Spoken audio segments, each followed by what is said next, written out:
तो दोस्तों IPL auction का माहौल बहुत ही जल्दी आने वाला है। अभी से ही गहमा गहमी शुरू है भाई साहब। बीसीसीआई ने सारे फ्रेंचाइजी ओनर्स के साथ मीटिंग कर ली, बहुत अलग अलग तरीके की बातें वहां पर हुई कि कितने रिटेंशंस देने चाहिए, कितने आरटीएम्स देने चाहिए, और बीसीसीआई फाइनली इस निर्णय पर बहुत ही जल्द पहुंचने वाली है।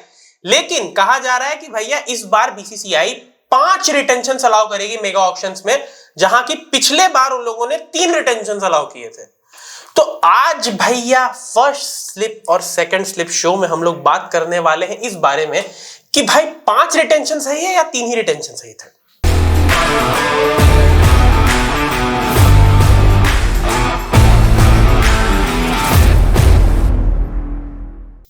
हेलो गाइस, मैं हूं आपका होस्ट और दोस्त मयंक। आप देख रहे हो क्रिकेट स्टूडियो अड्डा। अगर आप चैनल पर नए आए हो तो प्लीज सब्सक्राइब करके बेल आइकन जरूर दबा देना।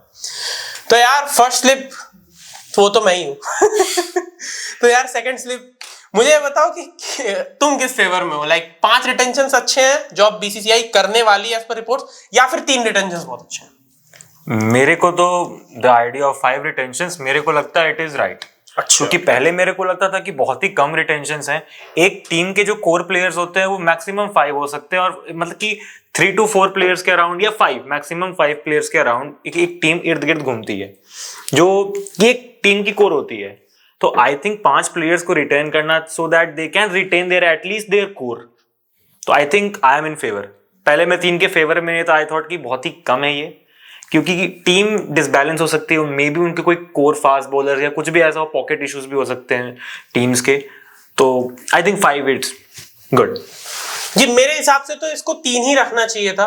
बिकॉज आप ये देखो कि जब उस टाइम पे आईपीएल ऑक्शन हुए थे 2018 में आखिरी बार, जहां तक मेगा ऑक्शंस थे, उसके बाद 2022 में भी 3 रिटेंशन ही मिले थे। 22 में भी जब मेगा ऑक्शन हुए 3 रिटेंशन मिले थे, 18 में भी 3 रिटेंशन मिले थे। बट आप ये देखो 18 में 2 आरटीएम्स भी थे, तो टोटल तो आपको 5 प्लेयर रिटेन करने का ऑप्शन मिल ही रहा है। RTM is very different from, आप रिटेंशन से कंपेयर नहीं कर सकते उसको। जी बिल्कुल कर सकते हैं। आप देखिए रिटेंशन इज समथिंग कि भैया ठीक है, आपने एक पर्टिकुलर अमाउंट पे एक प्लेयर को रिटेन किया।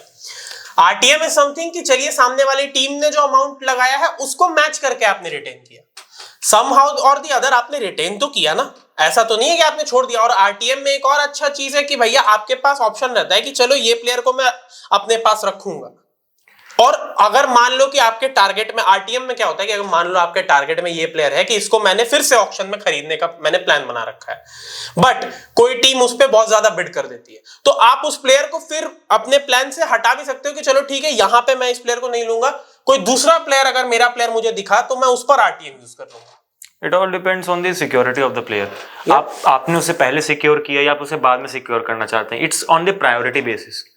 और फिर आपके चॉइसेस बदल भी सकते हैं। बात आपने सही कहा, लगभग सिमिलर काइंड ऑफ थिंग है, but in a different process. और मेरे हिसाब से अगर आप 5 रिटेंशंस दे दोगे तो काइंड ऑफ, देखिए क्या होता है कि एक आईपीएल टीम एक बेस प्लेइंग 11 पे चलती अपने पूरे सीजन में। आपने 5 प्लेयर रिटेन करने को दे ही दिए, तो ऑलमोस्ट आधी टीम तो आपने उनको रिटेन करने ही दे दी। वो बेस वैसे 5 प्लेयर ही रिटेन करेंगे जो प्लेइंग 11 में रेगुलर खेलते हैं।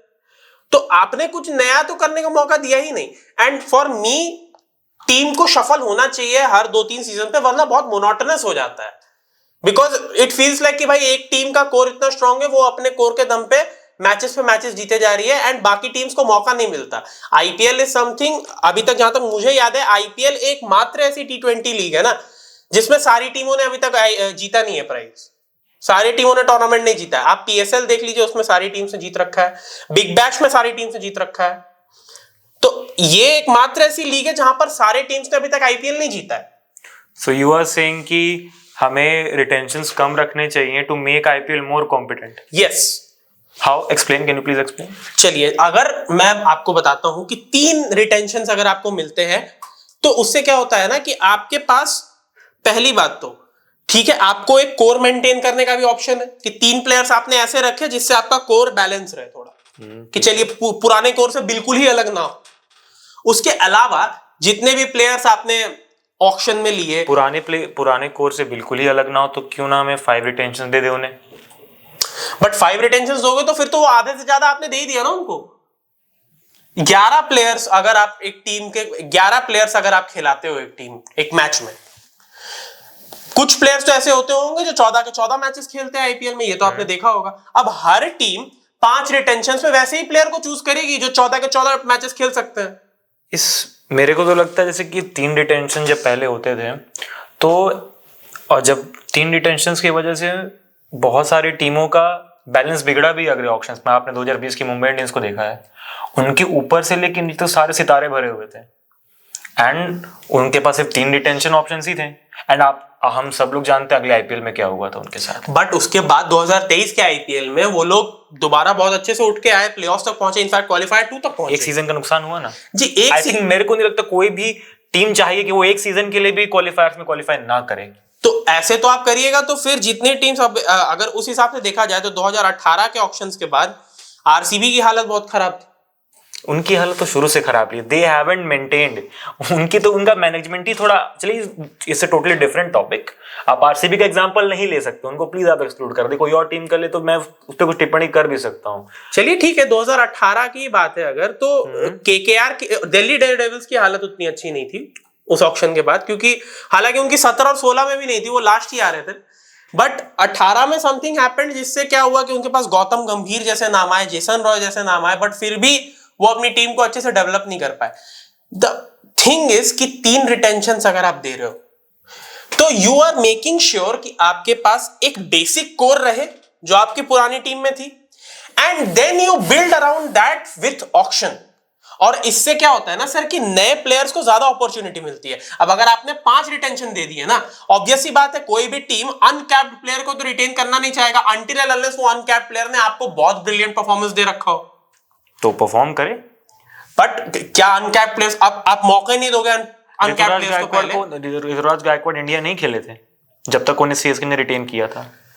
ही परफॉर्म्ड। आप परफॉर्मेंस सब कुछ परफॉर्मेंस में, एक फ्रेंचाइज आप पे तभी पैसे लगाएगी जब आप उन्हें मैचेस जिता के दोगे। चलिए मैं आपको इसका बहुत अच्छा एग्जांपल देता हूं। रिंकू सिंह ने केकेआर को 2018 में ज्वाइन किया, 2022 में उनको पहला मैच मिला है, 2021-22 में उन्होंने डेब्यू किया आईपीएल में, 3 सीजन उन्हें बैठा के रखा गया। अब सोचिए कि अगर उस बीच मेगा ऑक्शंस होते तो क्या रिंकू सिंह केकेआर में रह पाते? ये अपने बात तो सही की है, सोचने वाली बात है ये कैसे रह पाते? क्योंकि ऑब्वियस ही बात है आपके पास मेगा ऑक्शंस में अगर 5 रिटेंशन मिल जाएंगे।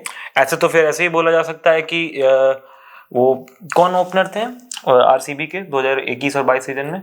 he was an youngster, he played very well, उन्होंने 100 भी लगाया था। Rajat Patidar? No, he went to Rajasthan Royals. Devdutt Padikkal की बात है, अगर ज्यादा रिटेंशंस होते तो उस साल वो उन्हें रिटेन करती। इस सिक्के के 2 पहलू भी हो गए ना, एक रिंकू सिंह को खेलने नहीं मिला और देवदत्त पाटिकल सफल होकर फिर गए राजस्थान रॉयल्स में, जहां उन्हें बिल्कुल ही खेलने का मौका नहीं मिला, उनका गेम प्ले खराब हो गया। लेकिन आप ये भी तो देखिए कितने सारे जो अनकैप्ड प्लेयर्स हैं वो फिर अनसोल्ड जाएंगे आईपीएल में, क्योंकि ऑब्वियस ही बात है आपने 5 रिटेंशंस दे दिए तो टीम के पास ज्यादा प्लेयर्स खरीदने का तो ऑप्शन रहा नहीं। अगर आप 3 रिटेंशन देते हैं तो एक टीम के पास बहुत ज्यादा ऑप्शन है प्लेयर खरीदने को, क्योंकि एक टीम में आप 21 प्लेयर्स रख सकते हैं। 21 प्लेयर्स अगर आपको एक टीम में फिल करने हैं और उसमें से आपने सिर्फ 3 रिटेंशन दिए, यानी कि एक टीम के पास 18 प्लेयर्स बाय करने का ऑप्शन है, और वही अगर आप 5 देते हैं तो फिर सिर्फ 16 प्लेयर्स बाय करने का ऑप्शन। और 16 प्लेयर्स आप हर टीम से अगर 16 प्लेयर्स ही बाय करवाओगे तो ऑब्वियस ही बात है बहुत सारे अनकैप्ड प्लेयर ऐसे होंगे जिनको मौका ही नहीं मिलेगा। एक ये भी बात हो गई कि क्या नंबर्स बढ़ने चाहिए या घटने चाहिए रिटेंशन ऑफ प्लेयर्स का, क्या ये भी हम लोग कंसिडर कर सकते हैं? बेसिकली कंसिडर करना चाहिए कि हम मेगा ऑक्शंस कुछ सालों बाद कराए। 3 years is a very come time mega auction को ऑर्गेनाइज करने के लिए, बिकॉज एक टीम की कोर होती है, वो बनती है, फिर 3 साल बाद फिर बिखर जाती है, बिकॉज दे नो कि हमें 3 साल बाद तो इनसे अलग होना ही है। क्या ऐसा बीसीआई कुछ कर सकती है कि एक टाइम फ्रेम रख दे 5 साल 6 साल की, इतने साल के बाद होगी मेगा ऑक्शन? देखिए जैसे अभी तक तो जैसा मेगा ऑक्शन हो रहा था वो मुझे काफी पसंद आ रहा था, क्योंकि अभी तक जब मेगा ऑक्शंस होते थे तो that was because of a huge change.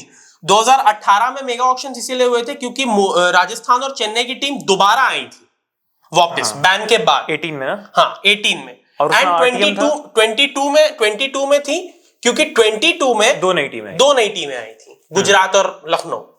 तो ये मुझे एक अच्छा कॉन्सेप्ट लगा था कि ठीक है भाई, if something major happens in the IPL, कोई मेजर चेंज होता है तो आप मेगा ऑक्शन करा रहे हो। इस बात में मैं सहमत हूं कि मेगा ऑक्शन का टाइम फ्रेम थोड़ा सा देखने की जरूरत है, क्योंकि हर 3 साल में अगर आप मेगा ऑक्शन ही कराते रहोगे तो फिर एक टीम का कोर कभी बिल्ड ही नहीं होगा। जैसे केकेआर ने 3 साल काम किया अपने टीम पे, तब वो जाके जीते। हाँ, अब क्या हो गया कि उनका, चलो एक तो गौतम गंभीर चले गए, बिल्कुल। उनका तो चलो डिफरेंट कहानी है उनकी। गौतम गंभीर क्या, उनके जगह ड्वेन ब्रावो आए हैं। ये भी न्यूज़ है, ड्वेन ब्रावो मेंटर अनाउंस हुए केकेआर के। चैंपियन केकेआर बनेगा फिर से। चलो चैंपियन गाने के लगता है म्यूजिक वीडियो में आ जाएंगे केकेआर फिर से लगता है। तो अब बात क्या है कि 3 साल उन्हें प्रोसेस लगे करने में, फिर वो जीते हैं। अब उन्हें सुनने में आ रहा है कि फिर मेगा ऑक्शन है, now they have to shuffle their team.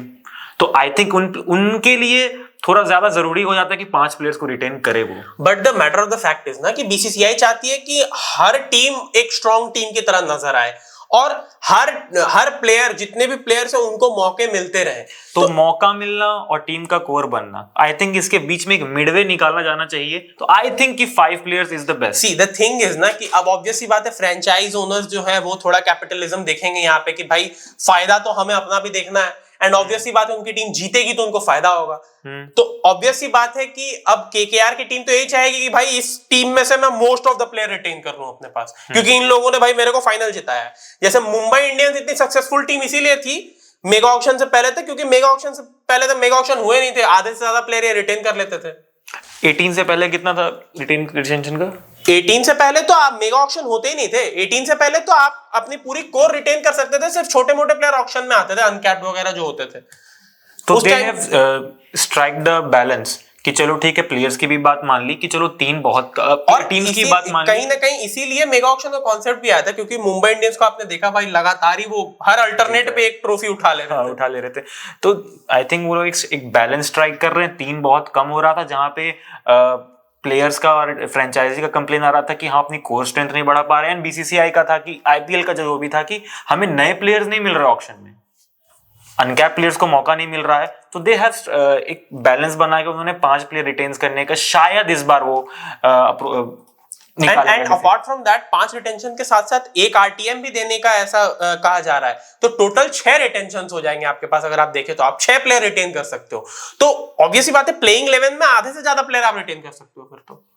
और चलो इंपैक्ट प्लेयर रूल अगर रहता भी है तब तो ऑब्वियसली 50%, क्योंकि 12 प्लेयर आपके एक दिन में मैदान में होंगे, आपने 6 रिटेन कर लिए, तो फिर तो आपको जो बाकी की टीम है वो तो फंस जाएंगी और कहीं ना कहीं वो कोर कभी बदलेगा ही नहीं। द थिंग इज कि कोर बदलना भी बहुत जरूरी है। हर प्लेयर को हर टीम एनवायरनमेंट में खिलाने का ये एक बहुत अच्छा ऑप्शन है। ये किसके इंटरेस्ट में आप बात बोल रहे हैं? मेरे को नहीं, आपकी बात से मेरे को लगता है टीम ओनर्स कभी भी अग्री नहीं करेंगे कि कोर बदलनी चाहिए हमेशा। They want their core to be same, they want their core to be same, I agree. But IPL चाहेगी कि नए लोगों को मौका भी मिले। और आईपीएल, देखिए आईपीएल का काम, बीसीसीआई का काम यही है कि भाई आईपीएल से यंगस्टर्स को प्रमोट किया जाए। एंड यंगस्टर्स को प्रमोट आप तभी कर सकते हो जब आप हर टीम का कोर बदलोगे, because then the team will try something new with new players and they will come into limelight. तो वही तो मैं बात कह रहा हूं। अगर आप, मैं बताता हूं आपको कि अगर मुंबई इंडियंस ने अपनी कोर को चेंज नहीं किया होता 2018 में जब मेगा ऑक्शन हुए, तो ना हमें सूर्य कुमार यादव मिलते, ना हमें ईशान किशन मिलते। फिर 2020 में उनकी कोर बदली, हार गए उसके बाद। बट फिर भी आप देखो उन्होंने यंगस्टर्स दिए, तिलक वर्मा दिए, उन्होंने दिए। बट क्या एक फ्रेंचाइजी, मैं एक फ्रेंचाइजी ओनर की तरफ से भी सोचता हूँ, ठीक है ना, आपने मेरे को 3 प्लेयर्स को रिटेन करने का ऑप्शन दे दिया, मेरे को लग रहा है बहुत कम है। मैं आपके पास पहुंचा, आप बीसीसीआई, मान लीजिए आप बीसीसीआई हैं, फर्स्ट स्लिप बीसीसीआई बन चुके हैं, अभी फर्स्ट स्लिप बीसीसीआई बने, मैं आपके पास गया, आप बोलेंगे कि नहीं मैं आईपीएल ऑर्गेनाइज इसलिए कराता हूं ताकि नए अनटैप प्लेयर्स आए, उन्हें मौका मिले, वो शाइन कर पाए इंडिया के लिए, हमारे इंडिया में जाके खेले। तो मैं कहूंगा मेरे बिजनेस मॉडल पे भी इफेक्ट कर रहा है, मेरी टीम भी हार रही है। तो फिर बाकी प्लेयर्स को भी मैंने बुलाया, आपने कहा कि चलो ठीक है, आपकी भी बात सही है एंड मेरी भी बात सही है। प्लेयर्स भी बोलते हैं चलो let's strike a balance between it, I will give you 5 players to retain. लेकिन फिर भी अगर आप 5 रिटेंशन, वही बात हो जाती है ना कि अगर आपने 5 रिटेंशन ले लिए और एक आरटीएम भी आपको मिल ही गया, तो 6 टोटल आप रिटेन कर सकते हैं प्लेयर। तो आपने बेसिक कोर तो अपनी बचा ही ली ना। या तो फिर आरटीएम निकाल दो, वो एक ऑप्शन हो सकता है। बट मेरे हिसाब से 3 रिटेंशंस और 2 RTM was a better option, क्योंकि आरटीएम लगाने में टीम सोचती है। अब ऑब्वियसली बात है कि क्योंकि अब मान के चलिए कि कोई प्लेयर, जैसे मान लीजिए कि युजवेंद्र चहल है, उनको किसी दुख होता है उनका नाम, उनको किसी टीम ने खरीद लिया बहुत अच्छे प्राइस पे, 12 करोड़ में खरीद लिया, 11 करोड़ में खरीद लिया मान के चलिए। अब राजस्थान रॉयल्स आरटीएम यूज करके 12 करोड़ लगा के चहल को खरीद सकती है। बट अब उनके पास ये ऑप्शन है कि चलो भैया उनको हम दूसरी टीम में जाने दे भी सकते हैं। यहाँ पे उनको आप एक ऑप्शन दे रहे हो कि आप आरटीएम यूज कर सकते हो या नहीं भी कर सकते हो, you can save it for another player. अगर आपके बजट से ओवर जा रहा है, what if they only wanted Chahal? If they only wanted Chahal तो that is a good option, क्योंकि देखिए आरटीएम अगर आपको 2 मिलते हैं और रिटेंशन 3 मिलते हैं, मैं क्या कह रहा हूं कि आरटीएम यूज करने में हर टीम थोड़ा सा सोचती है कि भाई क्या मैं इतना अमाउंट इस प्लेयर पर खर्च करना चाहता हूं। चलिए एक बार को मैं मान सकता हूं कि पहले से उन लोगों ने सोच रखा होगा कि आरसीबी ने भी पहले से सोच कर रखा था कि हम चहल को रिटेन करेंगे, किया सोचा सही में सोचा था क्या? बिल्कुल।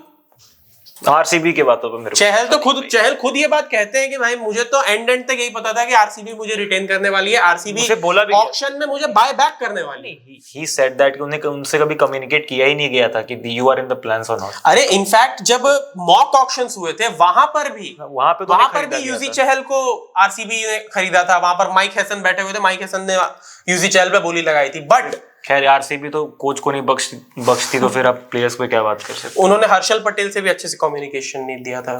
तो चलो चले गए फिर वो पंजाब में 14 करोड़ में। वो तो खुशी है। नहीं 14 नहीं, 10 करोड़ 10 करोड़ फिर भी बहुत।